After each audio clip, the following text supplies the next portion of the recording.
देखो, एक आदमी था, वह अपना पुराना गांव छोड़ के दूसरे गांव में प्रवेश करता है कि यार इस गांव में रहेंगे। तो उस गांव में जैसे ही वो एंट्री करता है तो रास्ते पे उसको एक बुजुर्ग व्यक्ति दिखता है।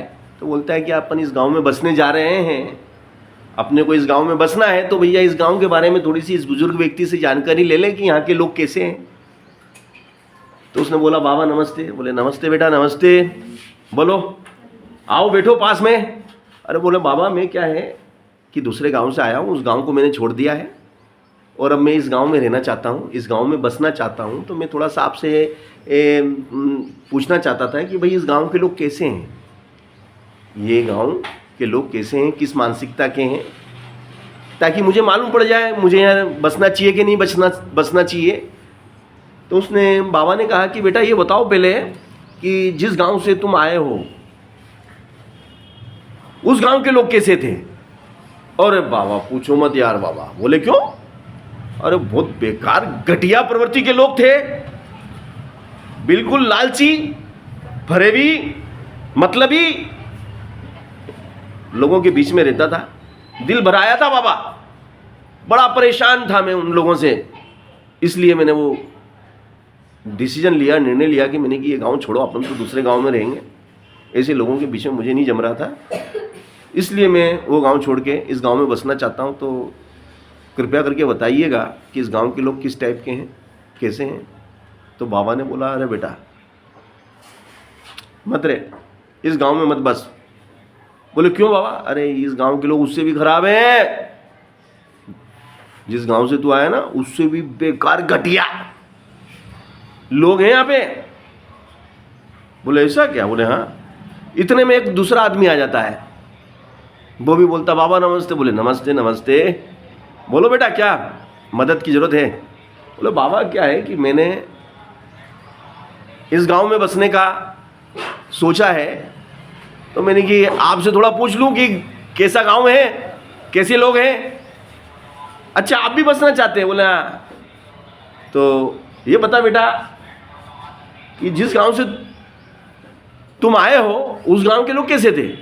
अरे बाबा उस गांव के लोग तो बड़े दिल वाले थे, बड़े बहुत प्यारे लोग थे, बहुत प्रेमी लोग थे और इतने अच्छे सहयोगी और मददगार, बहुत अच्छे लोग थे बाबा।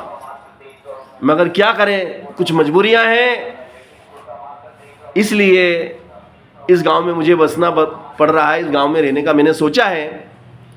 तो थोड़ा बाबा आपसे थोड़ा सा मुझे आइडिया मिल जाता कि इस गांव के लोग कैसे हैं। तो बाबा ने कहा, अरे बेटा इस गांव के लोग हैं ना, जिस गांव से तुम आए हो उस गांव से भी अच्छे लोग हैं, उस गांव से ज़्यादा ईमानदार, मददगार, परोपकारी, सहयोगी लोग हैं, बहुत अच्छे लोग हैं बेटा। बहुत अच्छा डिसीजन लिया तुमने, रहो इस गांव में, कोई दिक्कत नहीं है बेटा, रहो।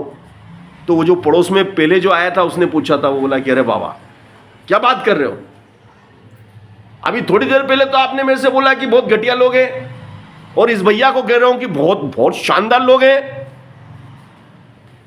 यार बाबा ये क्या तुम यार दो जवाब दे रहे हो।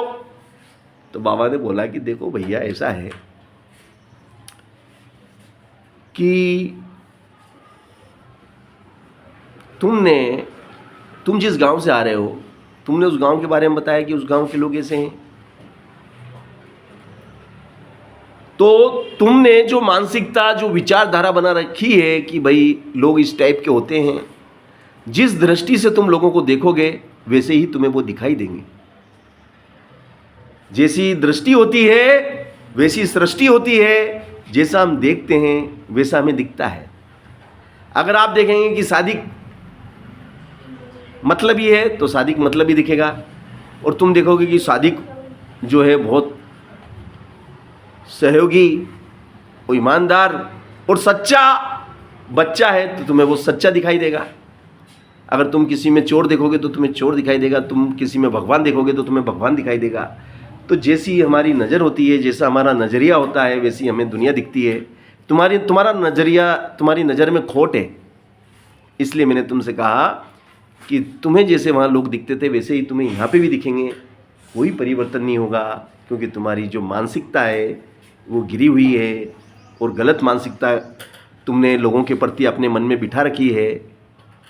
और इस व्यक्ति के ने मुझे बताया कि भाई जहाँ से ये आया है वहाँ के लोगों के प्रति इसके भाव, इसके विचार जो थे वो पॉजिटिव, सकारात्मक थे।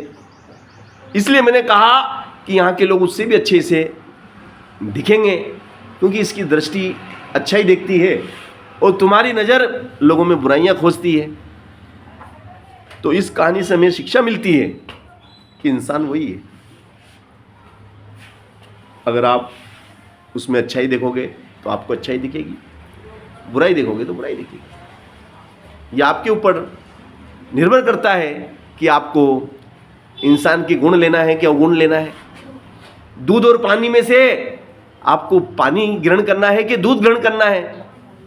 जैसे संत हंस की उपमा आपने पढ़ी होगी ना, कि संत जो होता है वो सच्चाई में से, दुनिया में से अच्छाई को ग्रहण करता है। उसी प्रकार जो हंस होता है, हंस की क्या विशेषता है कि दूध और पानी को मिला के अगर उसके सामने बर्तन में रख दिया जाए तो वो केवल दूध को ग्रहण करता है, पानी को छोड़ देता है।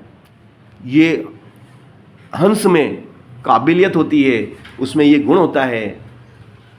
तो उसी प्रकार के गुण हमारे अंदर भी होना चाहिए। हमें लोगों में अच्छाइयों को लेना है, उनमें से बुराइयों को हमें अस्वीकार करना है।